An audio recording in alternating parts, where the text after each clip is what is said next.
For me, people who held government offices were, it appeared, largely connected to someone in some sort of fashion, whether it was through the school that they had attended, or the fact that their family had been elected officials, or they were part of a fraternity or some prestigious group of people.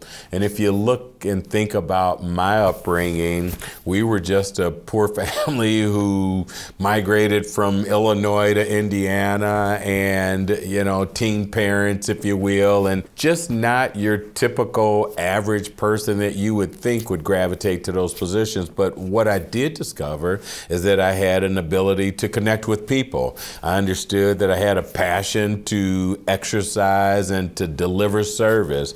I understood that I had a commitment to excellence, if you will, and to do the very best I can.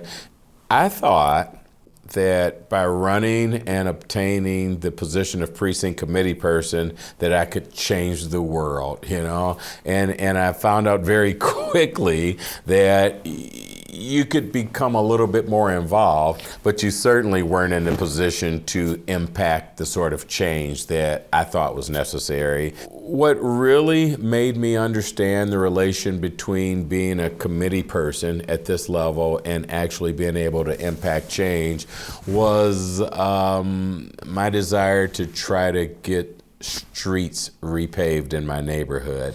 I thought that all I had to do is make some noise and get other people to join me. And so we took that path. I actually initiated a petition, took it around my neighborhood, and we submitted it to the administration at that particular time. And I don't think it got a second look. And so it became very clear to me that you have to do a little bit more than this, but more importantly, you have to be in the position to effectuate change. And so not even a full year after winning for precinct committee person in 1998, in 1999, I think I've got a pretty good handle of what's going on here, and it's certainly the direction in which I should take to become more engaged.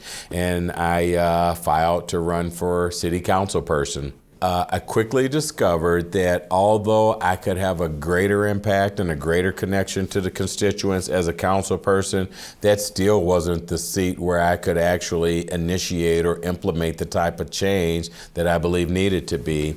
Because of the way the system is set up, you have 9 council persons, and we're a strong mayor form of government, and the initiatives have to start from the administrative side. And today, I find myself sitting in that seat about 36 days in. However, it's not as simple as just sitting in the seat.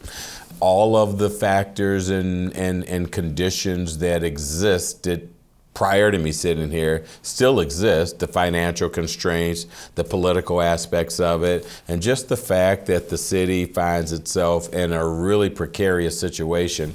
However, I've always been of the mindset that it's what you do with the resources that you have that's probably equally important as to attracting more resources. The easiest thing that I could do is say, sure, we're going to fix your street and chop the tree or do whatever needs to be done.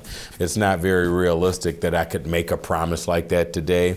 It needs to be done in a very concise manner, and that's the approach that we're going to take. And more importantly, we're going to share this information with the residents, and so that they have a realistic expectation. The thing that I would want to share most to people is that I am 100% committed to changing the fabric of our city across the board. I'm pleased and honored to have this seat, but it's not an assignment or an appointment that I take lightly, and I'll spend every moment that I am in this seat to make sure that we do the best, and also to make sure that every dollar that's being spent in the city somehow translates to a direct benefit to the residents of the city.